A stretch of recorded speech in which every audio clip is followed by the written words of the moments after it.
Қазақстанда өткен референдумда Конституцияға өзгертулерді киргизүү тууралуу сунуштарды халктын 77% колдоду. Баш мыйзамды өзгөртүү демилгесин өлкө президенти Касым-Жомарт Токаев көтөргөн.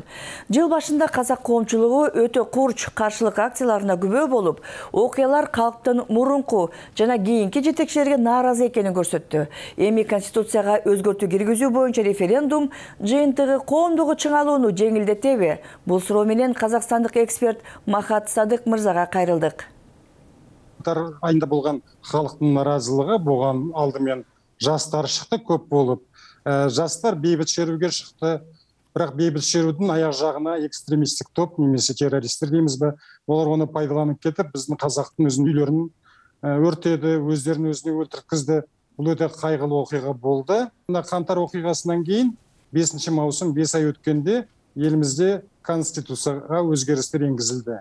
Бұл конституциялық өзгерістердің ең бірінші жастарға арналған, өйткені жастардың требованиясын сұрағаны жұмыс керек, әділетті қоғам керек, барлығымыз бірдей болуымыз керек деп. Соған байланысты біздің конституцияға өзгерістер енді президенттің туысқандары, олардың мысалға мемлекеттік қызметте және де ұлттық компанияларда жұмыс істемейді. Премьер-министр де, министрлер де, бізде әкімдер бар. Олардың да туысқандары бұндай қызметте болмайды деген сөз. Өйткені бізде әкімдер бар, 70-ке келген немесе 20 жыл, 25 жыл әкім болып отырған министр болғандар бар. Олардың балаларының бәрі, оларда үлкен қызметте, олардың балаларының барлығы квази-секторда отырды. Мысалы бізде самұрық-қазынада 50%-ке қысқартты. Аңғай сондай министрдің балалары, әкімдердің балалары, олар кетті. Бірақ бәрі бірден шешілді деп айта алмаймыз. Қазір заң қабылдану керек, біз журналистер негізгі жұмыс істеуіміз керек, көрсетуіміз керек. Баш мыйзамдагы өзгөртүүлөр мурунку президентке дагы тиешелүү болуп жатат. Бериле дегенде Назарбаевдин эл башы деген статусу алынат. Эми Назарбаев деле өтө таасирдүү бир чөйрөгө таянып жүрсө керек. Ушул референдумдан кийин Назарбаевди жактагандар кандай реакция кылат болду экен? Біз қазір шындығын айту керек, қызметтегі азаматтардың барлығы президенттің Назарбаевтың кезіндегі жұмыс істегеніне, көп жұмыс істегеніне айтып жатыр. Әрине кемшіліктер ол кейінгі 10-15 жылды қамтиды. Сол кезде кішкене туысқандарын көп қызметке отырғызып қойып, биліктің бәрін соларға беріп қойып, өзі көп жұмыс істемеді деген мәселені оның класстастары да айтып жатыр, достары да айтып жатыр. Сондықтан мына елбасы деген статусты алып тастағанын айтып жатыр. Бірақ президенттің біз енді Назарбаевтың кінәлаған кезде біздің 30 жыл президент болғанымызды мойындауымыз керек. Және де біз алға қарай озайық десек, мысалы Америка секілді немесе басқа демократиялық елдер секілді, онда біз Назарбаевты толық кінәлап жоқ қылуға ешқандай құқымыз жоқ. Ол еңбек етті Қазақстанға. Және де Назарбаев кемшіліктері айтылсын, бірақ Назарбаев экс-президент ретінде мемлекеттің қорғауында болсын деген дауыстар негізгі басымдылық алуда.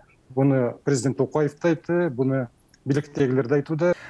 Президент Касым-Жомарт Токаев конституциялық өзгөртүүлөрдүн натыйжасында парламенттагы күчтөнөт деп айтпадыбы? Бул жана ошол негизги өзгөрүүлөр тууралуу токтоло кетсеңиз. Негізгі өзгерістер болғанда, енді қазір президент кеше айтқанда 25 заңға өзгеріс енгізіледі.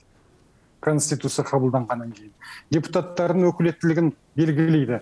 Ендігі уақытта бұрын бізде мысалға партиялық депутаттар болды. Партиялық депутаттар болғанда ашығын айту керек, президент әкімшілігінің қалтасында карманный депутаттар болды десек болады. Ендігі тұста депутаттардың өкілеті күшейгенде 30% депутаттар мажоритарный системамен депутат болады.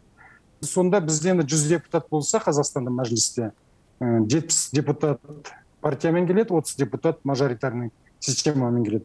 Бұл шын айту керек, біршама күшейтеді парламент. Сонымен қатар үкімет парламентте есеп беріп отырады деді әрбір бюджеттің төленген ақшасына. Біздің негізгі мақсат, кеше президент айтқандай, коррупцияны жою. Біздің елде коррупция өте қатты кеткен. Енді соларды қайтарамыз деп жатыр, бірақ енді қайтарғанда асықпай, бәрін заңды түрде. Өйткені біз есімізде осы 100 жыл бұрын 37 жылы Шыңғыс Айтматовтың әкесі өлген кезде халық жауы біздің қазақтың да кей есептерде 70% дейді, кей есептерде 50% дейді, қазақтар қырылып қалды. Сондай қателіктер болмас үшін асықпай бәрін жақсылап, конституцияға өзгеріс енгізсін, сол заңдарға сүйеніп, ешбір қателік жібермеудің жолы жасалып жатыр.